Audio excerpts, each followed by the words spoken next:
Hello friends, and welcome back to Hook Setting Adventures. As you can see, I'm back here at the bass hole on a Wednesday in mid-October. It was pretty cool last night, so I'm going to take a wild swag and say that the water temperatures are going to be down too. Now what does that mean for me? Well, for me, what it should mean is at 30 inches of mercury and temperatures dropping, these bass should be trying to stock up for the winter, so they should be aggressive. I don't know, we'll see. The big point is I'm here at the bass hole, and I've got some things that I'm going to try out for the very first time. Number one is the fish finder, the Garmin fish finder that I picked up, and number two is the underwater camera. I want to see how that works. So I'll be doing a review on those as I'm fishing. So let me get on out here and get this yak in the water.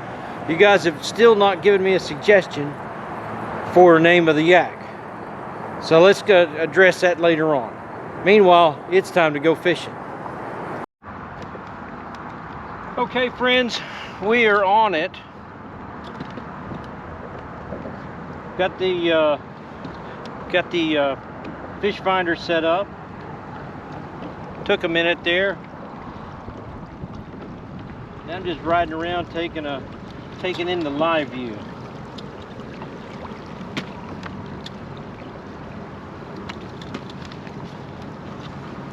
It's telling me that I'm in 17.5 foot of water right now. And I think I'm seeing some fish down there. There are the fish.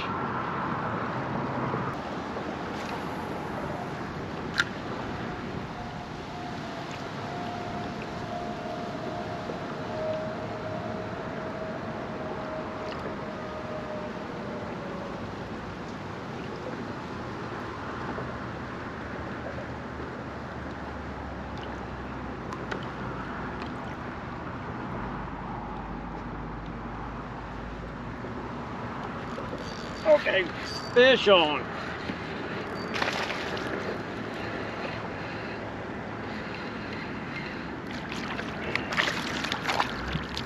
There we go. Come here, little fella.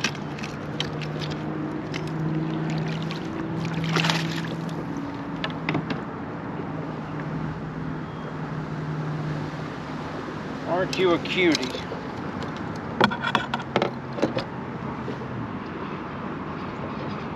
Jumped all over this thing. Look at that.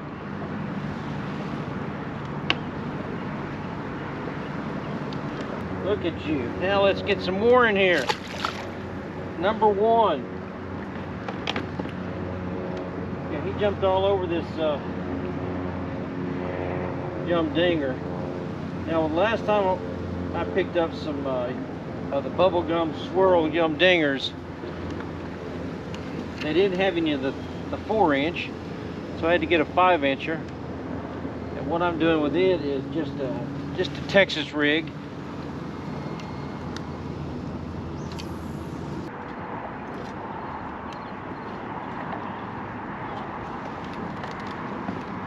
Okay, here we're going to try the camera out. See what we can find out underwater. And one thing that I'm not liking about this so far is that it doesn't have a way to record what you're seeing. So that's kind of disappointing. But it does have a pretty nifty Velcro cover. And once you roll this line back, this wire back up, it will keep it from unraveling. I'm liking too that it's got a way to keep the camera itself. One thing I'm finding though, has these little slots that the cable goes into, and there's no way of keeping it where it needs to be. Okay, it's got lights on now. Okay, friends, I'm gonna have to call it a day. Now, it wasn't complete loss here at the Bass Hole, because I caught a fish. And as I always say, one fish is better than no fish. Then what else did we get done? Well, we got to test out the fish finder, the Garmin fish finder. I'll try to leave a link below for the one that I have, so you can grab it. It was pretty nifty. Now, as for the underwater camera, it does not really work as advertised.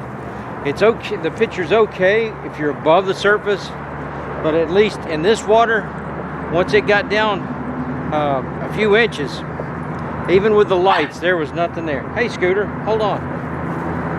Shh, shh, sit, stay. There you go. Scooter's wanting to get out of here too. But I'll just go ahead and tell you right now, don't buy that underwater fish. Don't buy that underwater camera. It was a waste of money. Maybe in clear water, it could possibly do better. But now then, you know, the thing about adventures is sometimes they're not all snow cones and sprinkles. And this one went from bad to worse real quick. As I was testing out the underwater camera, I tried to move, and I had more of the camera paid out than I thought. When I started moving, it pulled that camera along with the cable back to the trolling motor, wrapped around inside the propeller of the motor, and so I had to hit the bank. Luckily, I had a couple of tools. Took the prop off, undid the cable, put the prop back on. I thought I was good to go. I get out in the water, hit the trolling motor, start to go, and it doesn't do doodly squat. And that didn't make Puddin' very happy at all. I ended up having to bank again. Pulled the prop off again, and I get to looking, and inside the prop are two little pins. And those two little pins go into two indentations in the shaft. Now, how I'm supposed to get it on, because they're not spring loaded, I guess it's just a matter of tilting them and putting them back on. But here at the Bass Hole, with all the brush and everything, and only having two tools to work with, I figured I'll just pack it in, get back to the house, put that trolling motor on mount it to a sawhorse, and work at it with a toolbox full of tools. We'll let you keep you updated how that works out. But I do like the fish finder. I think it's going to be a big asset. Now it's just a matter of learning how to fine-tune it and how to use it correctly. So thanks for coming on this wild and crazy adventure. I'm going to pack this yak on back to the house, clean it up. But before I do that, I'm going to go back down to the water's edge, because in all the commotion, I lost my very favorite knot tying tool. I'm hoping either it's laying down there where I can see it, or it got knocked off inside the yak and it'll turn back up when I go to clean. But it is a real loss to lose your favorite knot tying tool. So anyway, let's get on and see if we can find this tool and head to the house. This has been Hook Setting Adventures, fishing with Puddin' at the Bass Hole.